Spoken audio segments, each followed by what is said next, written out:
Hello guys, मैं एक Indian हूँ और 2 साल से हांगकांग में रह रही हूँ।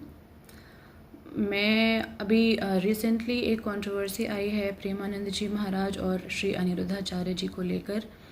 तो मैं डायलेमा में थी कि मुझे इसके बारे में अपनी ओपिनियन शेयर करनी चाहिए या नहीं, लेकिन फाइनली मुझे लगता है कि मुझे इन दोनों के फेवर में स्टैंड लेना चाहिए, क्योंकि मैं इन दोनों को रिलीजियसली फॉलो करती आ रही हूँ कुछ सालों से।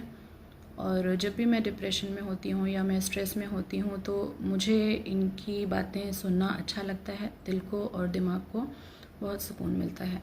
तो आज जब इनके अगेंस्ट में लोग बातें कर रहे हैं तो मुझे लगता है कि इन्होंने, जब मुझे ज़रूरत थी इन्होंने मुझे सपोर्ट किया, तो आज इनको ज़रूरत है तो मुझे लगता है मुझे भी कुछ बोलना चाहिए।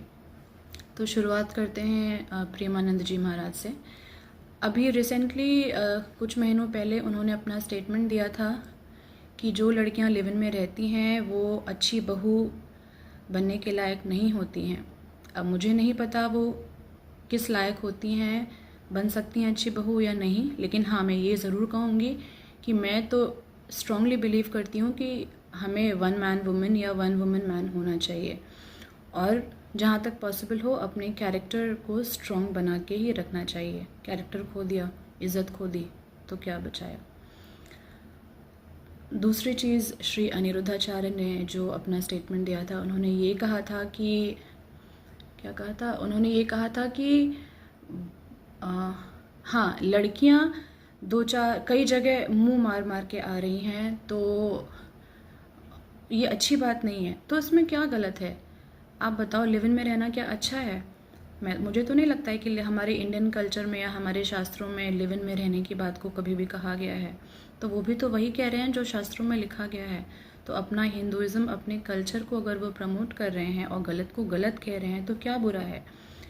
हो सकता है कि उनके शब्द थोड़े इनअप्रोप्रिएट हों, बट ठीक है, हम भी कभी कभी जोश में होश खो बैठते हैं। तो हमारे शब्दों पे ध्यान ना देकर हमारी भावनाओं को समझो।